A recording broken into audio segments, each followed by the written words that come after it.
तो दोस्तों मोहनलाल सर के वर्सोवा मूवी को हमने देख लिया है। तो चलिए दोस्तों अब मैं इस मूवी को एक्सप्लेनेशन जल्दी से जल्दी शुरू करते हैं। तो फिल्म की शुरुआत होती है 18वीं शताब्दी से, जहां पर हमें एक स्त्रीलिंग साम्राज्य को दिखाया जाता है। एक ऐसा साम्राज्य जहां पर सभी लोग बहुत ही विद्वान है। कहा जाता है कि यहाँ के स्विफ्ट का शिवलिंग जो है वो बहुत ही चमत्कारी है। इसी वजह से यहाँ के साम्राज्य जो है वो हर समय फलता फूलता है। इस फटीट के शिवलिंग के बारे में बहुत सारे लोग को मालूम है और उन्हीं में से एक भैरव भी है जो कि इससे हासिल करना चाहता है। और भैरव दत्ते रूपी का दानव है जो कि लोगों की जगह पर कब्जा करने का उसका काम है। और जब उनकी नजर जो है वो स्त्रीलिंग साम्राज्य के स्टीफन के शिवलिंग पर आ चुकी है, इसी वजह से वो उसे किसी भी हालत में पाकर रहेगा। वो अपनी बहुत ही बड़ी फौज को लेकर तैयार करता है और स्त्रीलिंग साम्राज्य को आक्रमण कर देता है। वो स्टीफन शिवलिंग के बस किसी भी हालत में पाना चाहता था, इसी वजह से वहाँ पर आक्रमण कर देता है, बहुत सारे लोगों को मार गिराता है। तभी यहाँ पर एंट्री होती है स्त्रीलिंग साम्राज्य की महारानी की, जो कि यहाँ के भैरव के बहुत सारे लोगों को अकेले ही मार गिराती है। लेकिन भैरव के बहुत सारे दानव थे जिनका सामना महारानी नहीं कर पा रही थी, क्योंकि भैरव बहुत ही ज्यादा शक्तिशाली और बहुत सारे दानव भी शक्तिशाली थे।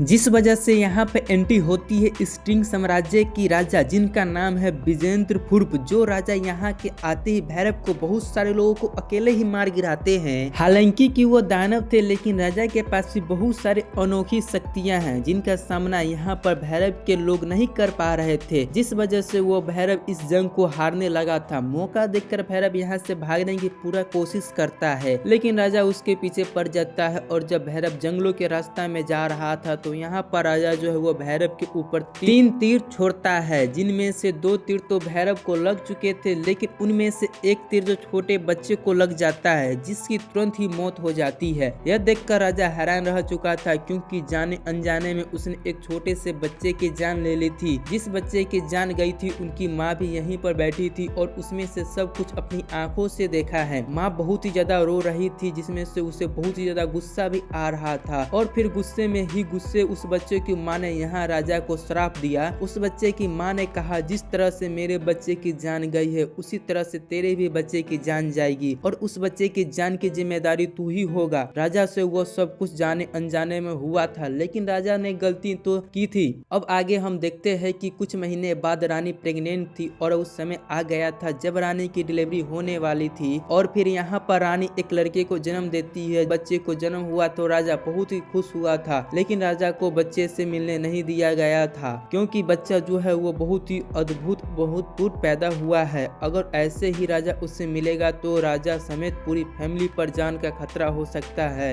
एक बहुत ही बड़ा हवन करना पड़ेगा, उसके बाद भी कोई गारंटी नहीं है सब कुछ ठीक हो जाएगा। और जब राजा वही करता है जो कि पंडित बोलता है। पंडित यहाँ पर बहुत बड़ा हवन करते हैं और फिर जाकर राजा को मौका मिलता है अपने बच्चे को देखने का। राजा अपने बच्चे को देख लेता है और जब राजा अपनी रानी को अपनी बच्ची के समेत अपने बच्चे को प्रजा को दिखाने के लिए आ रहा था, तो अचानक से राजा को वही औरत दिखने लगती है जिसका बच्चा राजा ने जाने अनजाने में मार दिया था। राजा के सामने अचानक जब वो औरत आ गई तो राजा डर जाता है और यह देखकर रानी भी डर जाती है, जिस वजह से वो अनजाने में रानी के हाथ से छूट जाता है और वो नदी पर गिर जाता है और इस तरह से राजा का बच्चा मारा जाता है। तो जैसे ही उस औरत ने श्राप दिया था यहाँ पर वैसे हुआ है, राजा का बच्चा मारा गया था। जिसके बाद कहानी प्रेजेंट में आ जाती है, मतलब कि 2025 में, जहाँ पर आदित्य वर्मा नाम की एक आदमी का बिजनेस ऑफ द ईयर का अवार्ड दिया जा रहा था। लेकिन कुछ लोग जो है वो खुश नहीं थे। उनका मानना यह है कि आदित्य वर्मा यहाँ का नहीं है, इसके बावजूद उसको डायमंड का बिजनेस दिया गया है और वो बहुत ही बड़ा आदमी बन गया है। इन लोगों ने आदित्य वर्मा के मारने की पूरा सारी प्लानिंग कर ली थी, लेकिन तभी यहाँ पर एंट्री होती है तेज नाम का लड़के का, जो कि यहाँ पर ही आकर उन लोगों को बहुत ही बेरहमी से मारने लगता है, जो कि आदित्य वर्मा को मारने की प्लानिंग कर रहे थे। हालांकि कि ये लोग बहुत सारे थे, लेकिन तेज अकेले ही उन सभी को बहुत ही बुरी तरह से मार गिराता है। और अब हमें मालूम चलता है कि तेज दरअसल में आदित्य वर्मा का बेटा है, जो और उनमें से कहता है कि तुम्हें मेरे पिता के मारने से पहले तुम्हें मुझे मारना होगा, उसके बाद ही तुम मेरे पिता के पास पहुंच पाओगे। और अब हम आगे देखते हैं कि आदित्य वर्मा की एंट्री होती है और उन्हीं बिजनेस ऑफ द ईयर की अवार्ड दिया जाता है। यहाँ पर आदित्य वर्मा की एक छोटी सी स्पीच भी देते हैं, जिसमें आदित्य वर्मा अपने गांव के बारे में बताते हैं। वह कहते हैं कि मैं देवन नगरी में रहा करता था, जहाँ बाजू से ही नदी बहती थी। हम सभी लोग उसमें नहाया करते थे। कुछ लोगों ने वहाँ के रेत का धंधा करना स्टार्ट किया और जब हमें मालूम चला था इस रेत में डायमंड होते हैं तो हमने डायमंड निकालना चालू किया और फिर लोगों को भला करना स्टार्ट कर दिया है। मालूम चलता है कि आदित्य वर्मा बहुत सारे पैसे जो है वो डोनेट करता है और आदित्य वर्मा अपने घर जाता है, जहाँ पर वो अपने बेटे तेज से मिलता है। उन लोगों की बातों से हमें मालूम चलता है कि दोनों बाप बेटे नहीं बल्कि दोस्ती है की तरह रहते हैं। दोनों एक दूसरे को बहुत ही ज्यादा अच्छे से समझते और आदित्य वर्मा चाहते हैं कि जल्दी से जल्दी शादी कर ले। यहाँ हमें एक बात मालूम चलता है कि तेज अब छोटा था। जब वो 2 साल के था तब उनकी माँ उसे छोड़कर जा चुकी थी। इसी वजह से दोनों एक दूसरे के बावजूद बहुत ख्याल रखते थे। तब वो इसी तरह से आदित्य वर्मा अपने बेटे के साथ लाइफ बहुत ही अच्छे से जी रहे थे। वहीं दूसरी तरफ आदित्य वर्मा गांव देवनगरी में जहाँ के चंद्र नाम का एक आदमी देवनगरी में आदित्य का इंतजार कर रहा था। 20 साल पहले पता नहीं उनके बीच में ऐसा क्या हुआ था कि उनके बीच में भयंकर लड़ाई हुई और चंद्रू आदित्य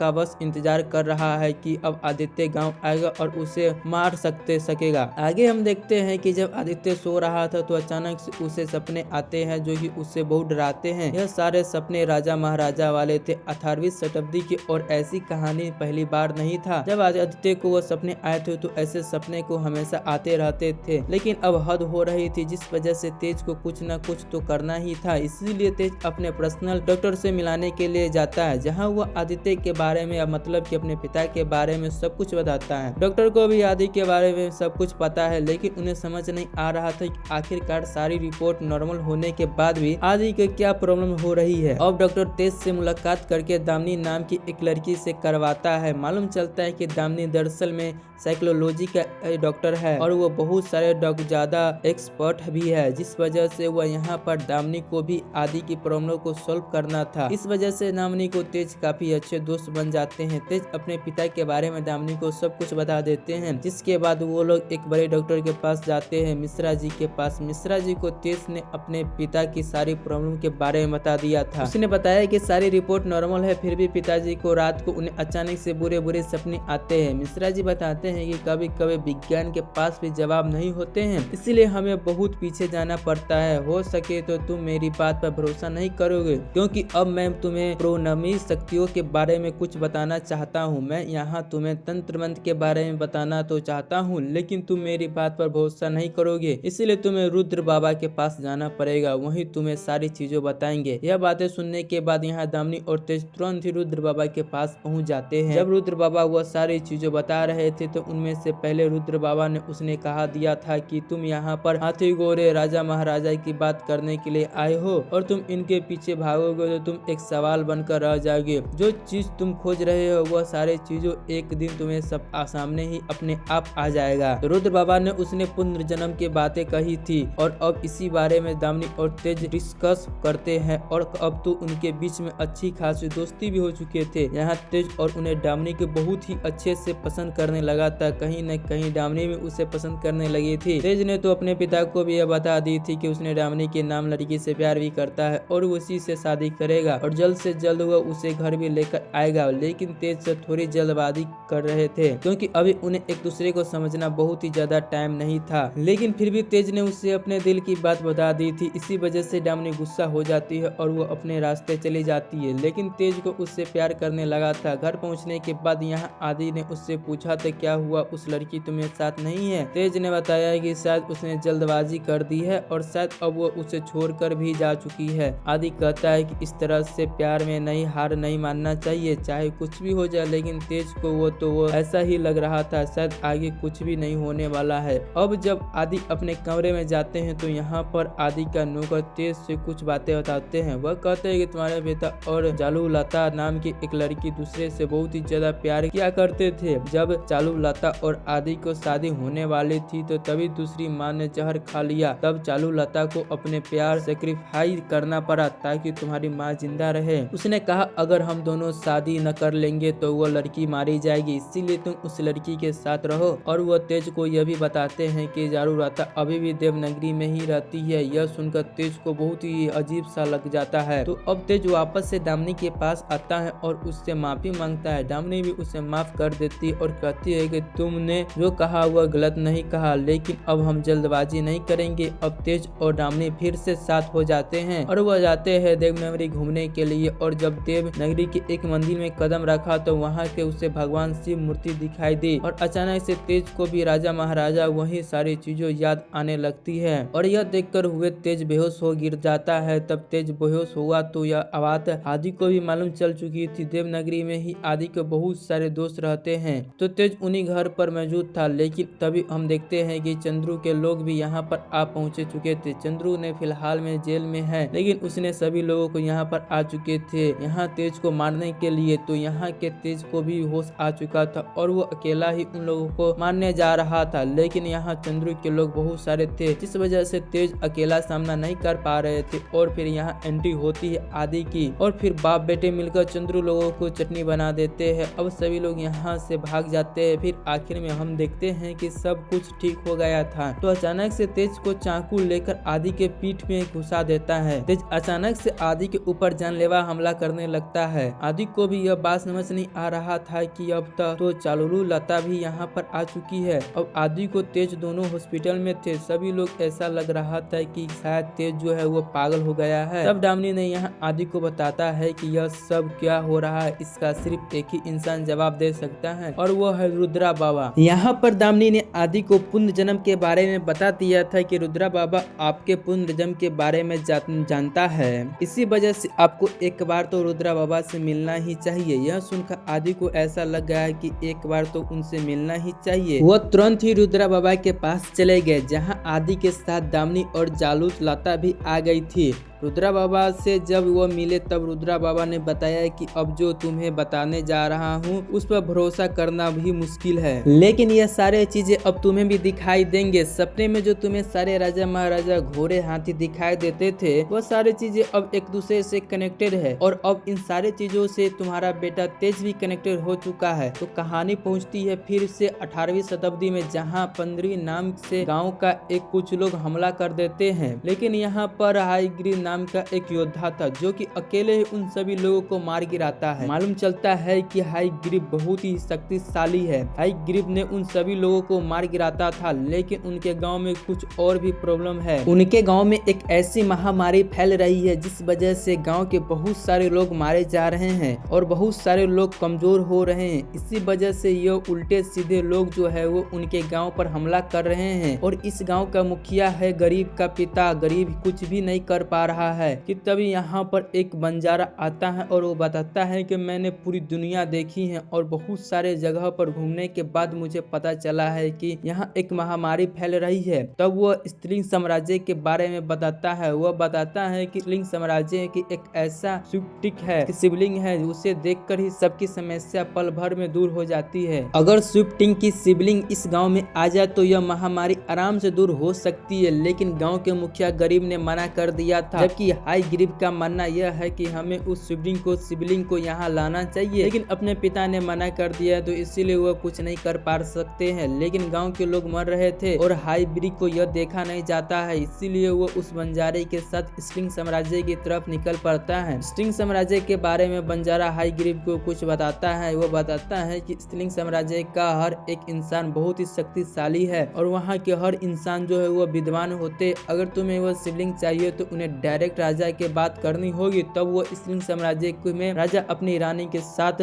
तलवारबाजी कर रहे थे और उन दोनों में तलवारबाजी को देखते हुए ऐसा लगता जैसे कि उन्हें बड़ा योद्धा कोई है ही नहीं। तभी राजा के पास एक आदमी आता है और वो बताता है कि ये एक आदमी जो है वो चुपचाप से शिवलिंग के पास पहुंच गया था और उनसे उसे चुराने की कोशिश की है और उसे सजा देनी चाहिए, यह आपको ही बताना है, इसीलिए आपको दरबार में पेश होना है। जब राजा हाईग्रीव से मिलने आए तो हाईग्रीव ने बताया कि उसे गांव में महामारी चल रही है और हमें दूर करना है, इसीलिए उसे शिवलिंग चाहिए था। राजा कहता है कि इतने आसान नहीं है, बहुत सारे लोगों ने इसे पाने की कोशिश की है लेकिन वह सभी लोग नाकाम रहे हैं। खुद भगवान राम ने इस शिवलिंग को यहाँ पर स्थापित किया है, इसी वजह से हमारा कर्तव्य है कि हम इस शिवलिंग की रक्षा करें और पूजा करें। इसी वजह से हम शिवलिंग को यहीं पर नहीं ले जाने देंगे। यह बात सुनने के बाद हाईग्रीव जो है वो राजा को युद्ध के लिए ललकारता है और कहता है कि अगर आप शिवलिंग को इस तरह से नहीं दे सकते हो तो मैं शिवलिंग को जीत कर लूंगा और आपको मारने के बाद ही शिवलिंग को यहाँ से लेकर जाऊंगा। जिस तरह से हाइब्री राजा को चुनौती दे रहा था, राजा ने उसको चुनौती को स्वीकार कर लिया। रानी को यह बात मालूम चल चुकी थी, लेकिन रानी कहती है कि राजा बहुत ही बड़ा योद्धा तो है, साथ में वो बहुत ही ज्यादा दयालु भी है, इसीलिए उस लड़के को हराएंगे और उससे वहाँ से जाने देंगे। अब यहाँ पर राजा को हाईग्रीव से बीच में जमकर लड़ाई होती है। दोनों एक दूसरे के ऊपर ही भारी पड़ रहे थे, लेकिन तभी अचानक से राजा के हाइब्रिड को छाती पर एक निशाना दिखाई पड़ता है और उससे देखकर राजा को मालूम चलता है कि हाइब्रिड दरअसल में उसी का बेटा है। यह देखने के बाद राजा को लड़ने नहीं बना था और वो अपने तलवार ही उन्हें उठा पाया और इस तरह से राजा हार गया। और अब हाईग्रीव चाहता है कि स्ट्रीम की शिवलिंग उसे मिले। तब राजा महल में अंदर आता है और भगवान शिव को सामने कहता है कि हे भगवान, तुम मुझे किस तरह के प्रॉब्लम में फंसा दिए हैं। इस तरह मेरा बेटा है और तो दूसरी तरफ प्रजा, अगर मैंने आपको छोड़ा दिया तो प्रजा के साथ अन्याय होगा, क्योंकि नियम सभी के लिए एक ही होना चाहिए। यह सारी बातें जब राजा भगवान शिव को मूर्ति के सामने बोल रही होते, तभी हम देखते हैं कि रानी हाईग्रीव ने उन्हें लड़ने के लिए पहुंच जाती है। तभी रानी भी बहुत खतरनाक और शक्तिशाली भी, उनके पास भी बहुत सारे विद्या है, लेकिन रानी का बेटा तो भी हाईग्रीव ही है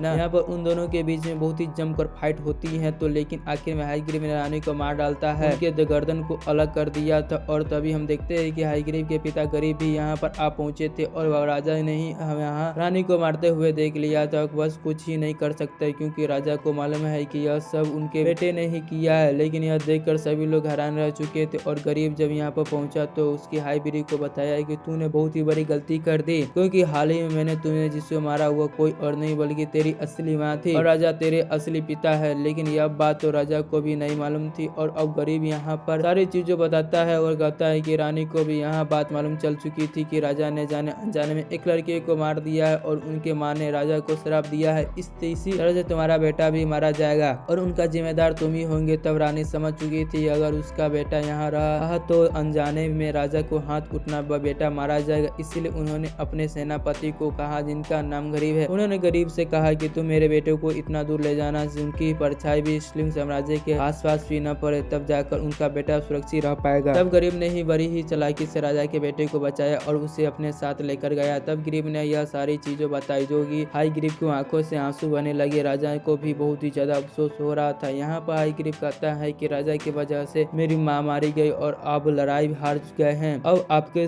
शिवलिंग को मुझे दे देना चाहिए, अगर आप देते हो तो मेरी माँ से लड़ाई होती ही नहीं और मेरी मारी तो नहीं होती। लेकिन इसमें सबसे बड़ी गलती आपकी ही है, मैं आपकी माँ को कातिल को बोझ नहीं रह पाऊंगा, इसलिए मैं भी इस दुनिया से जा रहा हूँ। लेकिन मैं किसी न किसी जन्म में वापस आऊंगा और आपसे बदला जरूर लूंगा। यहाँ पर हाइब्रिड अपनी जान दे देता है। यहाँ पर हमें एक बात और पता चलती है कि जो जालूता है ना, वह रानी की तरह दिखती है। इसी वजह से तेज को जब भी जालूता दिखती है तो उसे अपनी माँ की याद आती है और उसे अपने सारे कर्तव्य याद आ जाते हैं, मतलब कि अपने पिता को मारने का। अब आदि यहाँ पर रुद्रा बाबा से पूछते हैं कि आखिरकार इसका हल क्या है। रुद्रा बाबा बताते हैं कि उन्हें एक रुद्र हवन करवाना पड़ेगा, इसके बाद भी कोई गारंटी नहीं है कि सब चीज ठीक हो जाए। और जान की बहुत ही ज्यादा संकट है। लेकिन आदि कहता है कि आप बस हवन करो, बाकी वह सारी चीजों देख लेगा। तो हवन स्टार्ट होता है और अब यहाँ तेज से जरूरता दिखाई दी जाती है, जिससे ही कि अब सारे अंदर फिर से हाई गरीब आ जाता है और उससे अपने सारे कर्तव्य याद आ जाता है। जिसके बाद वो तो अपने ही पिता के मतलब आदित्य को ही अपने टूट पड़ता है, उन्हें बेरहमी से मारने की कोशिश करता है। बहुत सारे साधुओं को यहाँ पर आदित्य को बचाने की पूरी कोशिश की, लेकिन वो नाकाम रहे। लेकिन हवन की पूरी होने के भी वाला था, तब तेज यहाँ आदित्य की